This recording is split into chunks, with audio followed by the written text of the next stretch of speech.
ya. Saya belum ditugasin ke sini ya gitu. Ya, dan saya sendiri sudah sampaikan berulang-ulang, tentu penting sekali buat saya ketika misalnya, ini kan misalnya, ke arah yang lebih politis, kan tadi saya bilang ke media, koalisinya kan belum terbentuk. Ya, koalisi yang misalnya, oh ini Pak Erick Thohir kan belum ada gitu. Kan nggak cukup dari salah satu partai, itu realita gitu. Yang kedua, saya juga berharap punya chemistry. Ya, saya tidak mau menjadi bagian misalnya harus dipaksa kawin gitu. Jangan. Nggak enak juga gitu loh. Karena apa? Penting sekali chemistry. Karena ini kita harus mendorong pertumbuhan ekonomi. Ya, rata-rata sekarang pendapatan masyarakat Indonesia 4.600. Yang nanti ke depan di masa pemerintahan Pak Jokowi itu bisa mungkin 5.000 lebih.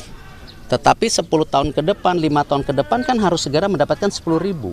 Supaya kita tidak terjebak dari ekonomi menengah yang terkunci. Ketika penduduk Indonesia seperti di Jepang yang tua makin banyak. Nah ini kan realita, jadi apa? Perlu ada chemistry. Yang ketiga tentu tadi, saya tegak lurus dengan Bapak Presiden, mana program-program Bapak Presiden yang harus dilanjutkan. Harus dilanjutkan gitu. Karena kenapa? Saya selalu bilang contoh yang ada di Kementerian BUMN. Apakah pilihan Ibu Rini kepada direksi salah? Enggak. Banyak yang tetap dipertahankan, Pak Ririk, Bu Nika, ya kan ada. Tetapi juga ada direksi yang diganti. Jadi artinya apa? Yang namanya keberlanjutan program kepemimpinan itu harus terjadi. Nah artinya apa? Tegak lurus ke Pak Presiden program-program supaya kita ini bangun terus gitu. Nah yang keempat, nah ini yang paling penting buat saya. Saya tidak mau menjadi bagian pemerintah ya yang hanya mengejar kekuasaan ya, tidak ada hasilnya buat bangsa dan negara, apalagi sampai akhirnya rakyatnya sengsara. Lebih baik tetap yang selalu saya bilang, saya siap di dalam pemerintah, saya siap di luar pemerintah, kembali ke swasta.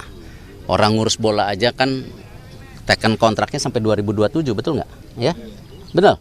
Atau mau dilengserin? Ya, kalau dilengserin ya nggak sampai 2027 gitu. Dilanjutkan. Ya, jadi artinya apa? Sampai 2027. Menteri BUMN sampai tahun depan. Jadi masih ada tugas-tugas yang memang harus diselesaikan. Ya. Tapi secara pribadi Anda sudah melihat chemistry Anda kemana walaupun Anda tidak sebut? Chemistry? Iya. Ya belum lah, belum dong. Kenapa saya bertemu dengan semua pihak, Pak Anies juga saya ketemu. Tetapi kan sebatas waktu itu apakah dengan Pak Anies, Pak Ganjar, Pak Prabowo, semua konteksnya di pekerjaan. Ya, belum bicara individu dan ke depan. Jadi masih konteksnya pekerjaan gitu. Ya, jadi kemarin sama Pak Ganjar bertanya, ini program stunting gimana? Oh ini Pak, rencananya begini seperti ini. Tetapi itu juga diinformasikan dengan gubernur-gubernur lain gitu. Kemarin sama Pak Ridwan Kamil waktu di Bandung kita bicara kereta cepat. Salah satunya perbaikan daripada Tegaluar. Ya, supaya nanti dari Jakarta Bandung berhenti di Tegaluar, tetapi kan di Tegaluar mesti ada penjemputan kendaraan. Nah kemarin saya meeting di kantor ya dengan Pak Bupati Kabupaten Bandung ya, juga ada di rut Jasa Marga, di rut kereta api. Nah itu kan sama. Jadi konteksnya lebih banyak pekerjaan. Memang saya boring ya, tapi itulah saya gitu. Saya pekerja aja gitu ya. Masih. Terima kasih banyak Pak.